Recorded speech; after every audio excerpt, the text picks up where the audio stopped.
Yo les amis, j'espère que vous allez bien. Nouvelle vidéo aujourd'hui concernant un nouveau concept. Donc c'est vrai que je voulais faire cette vidéo depuis un moment. Elle concerne les transferts les plus rentables. Donc pour une équipe, j'ai choisi le FC Séville. C'est vrai que j'aurais pu également prendre le Benfica ou encore le FC Porto. Donc si cette vidéo vous a plu, n'hésitez pas à liker la vidéo. Et donc je ferai un deuxième épisode sur l'une des deux équipes. Dites-le moi dans les commentaires. Et sur ce les amis, je vais commencer avec le sujet de la vidéo. C'est parti. Donc j'ai classé les différents joueurs du plus ancien au plus récent. Donc le plus ancien, il s'agit de Sergio Ramos, le joueur espagnol de 31 ans. Il avait été formé au FC Séville et il y avait joué une seule saison avec la première équipe en 2004. Et en 2005, le Real Madrid était venu le chercher pour 27 millions d'euros. Donc c'est vrai que le FC Séville avait fait un très beau transfert ici puisque Sergio Ramos n'avait rien coûté au club de Séville, sachant qu'il avait été formé là-bas. Et il avait rapporté 27 millions d'euros de son transfert du Real Madrid. Cependant, on peut quand même se dire que, vu la carrière qu'il a également actuellement, on peut se dire que 27 millions n'est pas vraiment énorme pour un joueur de cette qualité, mais à cette époque-là, on n'aurait pas pu savoir qu'il allait devenir un des tout meilleurs défenseurs centraux du monde. On poursuit avec un autre très grand joueur, il s'agit de Dani Alves, le joueur brésilien de 33 ans. Donc lui avait été acheté pour 600 000 euros à Bahia au Brésil en 2002 et il était resté 6 saisons au FC Séville, donc c'est plutôt pas mal. Et en 2008, il avait signé pour le FC Barcelone pour 40 millions d'euros. Donc c'est vrai que Dani Alves, ça fait vraiment des matchs vraiment très intéressants du côté du FC Séville, plutôt comme milieu droit. En signant au Barça, il avait été repositionné latéral droit. Mais c'est vrai qu'il a fait de très belles saisons au FC Séville, remportant des coupes de l'UEFA. En signant au Barça, il a quand même remporté quasiment tous les trophées possibles. Donc c'est vrai qu'il a fait une carrière juste incroyable du côté du Barça et plus généralement en Liga. Donc il avait signé pour 40 millions d'euros, une somme assez astronomique en 2008. Il les a valus quand même parce que le Barça a pu quand même faire quelque chose d'assez intéressant avec ce joueur-là et rentabiliser totalement ce transfert. Cependant pour le FC Séville, c'est vraiment une somme qui a été juste astronomique et qui a pu être extrêmement rentable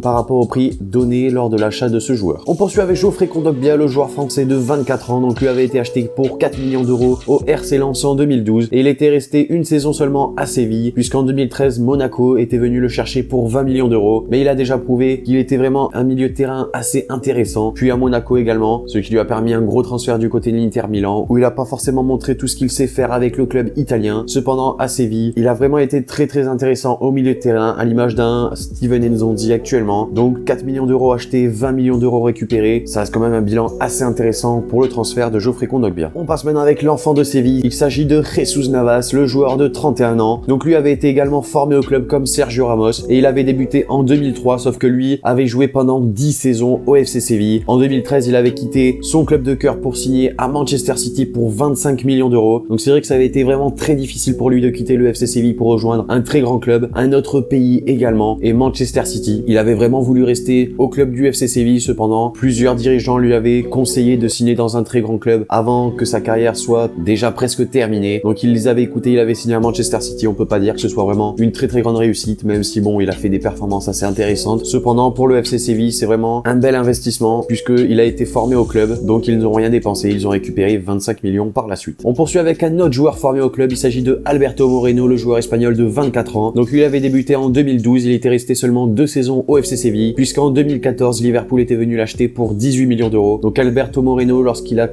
débuté avec la première équipe du FC Séville, il a fait vraiment des choses extrêmement intéressantes puisque les deux cadors espagnols, le Real et le Barça, avaient voulu s'attacher ses services pour le prochain mercato. Cependant, il avait préféré quitter l'Espagne et signer dans un grand championnat comme la Première Ligue avec Liverpool. Donc également, transfert assez rentable pour le FC Séville. On passe maintenant avec le joueur croate Ivan Rakitic, le joueur de 29 ans. Donc lui, il avait été acheté pour 2,5 millions d'euros à Schalke en 2011. Il était resté 3 saisons au FC Séville avec pas mal de Ligue Europa remportées. Donc c'était vraiment un des métronomes du jeu du FC Séville, également entraîné par Unai Emery, l'actuel entraîneur du Paris Saint-Germain. Donc en 2014, il avait signé pour le FC Barcelone pour 18 millions d'euros. Donc je trouve vraiment par rapport à la qualité du joueur croate et tout ce qu'il est en train d'apporter au club du Barça, 18 millions d'euros n'est pas une somme astronomique comparée à d'autres joueurs, à d'autres milieux de terrain qui ont pu signer dans d'autres clubs récemment pour des sommes astronomiques. Donc c'est vrai que 18 millions reste quand même un prix assez raisonnable. Acheter 2,5 millions, vendu 18 millions, ça reste tout à fait admirable pour le club du FC Séville. On poursuit avec un autre joueur du Barça, il s'agit de Aleix Vidal, le joueur espagnol de 27 ans. Donc lui avait été acheté pour 3 millions d'euros à Almeria en 2014. Il avait juste fait une saison au FC Séville, une très belle saison où en signant du côté du FC Séville, un peu comme Dani Alves, il avait été positionné ailier droit voire même milieu droit et au fil des matchs avec le FC Séville, il a été repositionné latéral droit et c'est ce qui a plu énormément au Barça, un club où il était déjà passé par le passé. Donc en 2015, le Barça est venu l'acheter pour 22 millions d'euros. C'est une somme assez incroyable quand on voit le nombre de matchs qu'Aleix Vidal a joué. C'est vrai qu'actuellement, il est blessé. Il commençait des performances assez intéressantes avant de se blesser. Malheureusement, la saison est terminée pour lui. On verra l'année prochaine. On poursuit maintenant avec Carlos Bacca, le joueur de 30 ans. Donc lui avait été acheté pour seulement 3 millions d'euros au FC Bruges en 2013. Il avait fait 2 saisons au FC Séville juste incroyables, marquant énormément de buts et devenant l'un des meilleurs attaquants de Liga. Et en 2015, c'est le Milan AC qui est venu l'acheter pour 30 millions d'euros. Donc ça fait quand même une belle plus-value pour ce joueur. Carlos Bacca qui, malheureusement, actuellement au Milan AC n'est pas au meilleur de sa forme. Il fait des bons matchs, mais c'est pas le Carlos Bacca du FC Séville. Donc je sais pas si le Milan AC est en train de regretter les 30 millions d'euros déversés sur ce joueur, même si bon, Carlos Bacca reste quand même un attaquant assez énorme, assez incroyable. Donc ça reste quand même un des transferts les plus rentables pour le FC Séville. On poursuit maintenant avec Grzegorz Krychowiak, le joueur polonais de 27 ans. Donc lui avait été acheté pour 5,5 millions d'euros au Stade de Reims en 2014. Il était resté 2 saisons au FC Séville. Il a signé très récemment en 2016 au Paris Saint-Germain pour 33,6 millions d'euros. C'est une somme assez énorme quand on voit le peu de matchs que est en train de jouer Krychowiak et quand on sait surtout les qualités et les très beaux matchs qu'il a fait du côté du FC Séville, puisque le Barça, également l'Atlético Madrid, avait voulu l'enrôler en 2016. Il avait préféré retourner en France en Ligue 1 où il avait fait des matchs très intéressants avec le Stade de Reims pour signer du côté du Paris Saint-Germain et retrouver également son ancien entraîneur Unai Emery. Cependant, chose assez bizarre, un entraîneur qu'il connaît très bien l'a laissé quasiment toute la saison et également pour les matchs qui restent sur le banc des remplaçants. C'est quand même une situation assez délicate pour Krychowiak, qui est quand même un joueur à 27 ans très intéressant au milieu de terrain, mais qui n'a pas su montrer au public du Parc des Princes qu'il avait énormément de qualité. On poursuit avec Kevin Gamero, le dernier joueur de cette vidéo. Donc lui, joueur français de 29 ans qui avait été acheté pour 7,5 millions d'euros au Paris Saint-Germain en 2013. Il a joué 3 saisons du côté du FC Séville, puisqu'en 2016, c'est l'Atlético Madrid qui l'avait acheté pour 32 millions d'euros. Une somme assez incroyable pour un joueur déjà de 29 ans. Donc c'est vrai que Kevin Gamero est en train d'exploser du côté de l'Atlético Madrid aux côtés d'Antoine Griezmann. C'est vraiment une paire d'attaquants qui se connaît énormément. De plus, forcément, ils sont français les deux, ils se connaissent très bien. En sélection, Didier Deschamps a pu sélectionner quelques fois Kevin Gamero. Donc c'est vrai que c'est deux joueurs qui se connaissent extrêmement bien. Donc les mettre les deux en pointe de l'attaque de l'Atlético Madrid, c'est franchement un coup gagnant. Et concernant le FC Séville, ils l'ont acheté 7,5 millions d'euros, ils l'ont revendu 32 millions d'euros. C'est un transfert plus que bon, très intéressant. Et juste pour parler du Paris Saint-Germain qu'il avait vendu sans avoir une seule crainte qu'il puisse exploser dans un autre club, Kevin Gamero a pu les faire mentir et montrer qu'il avait énormément de qualité.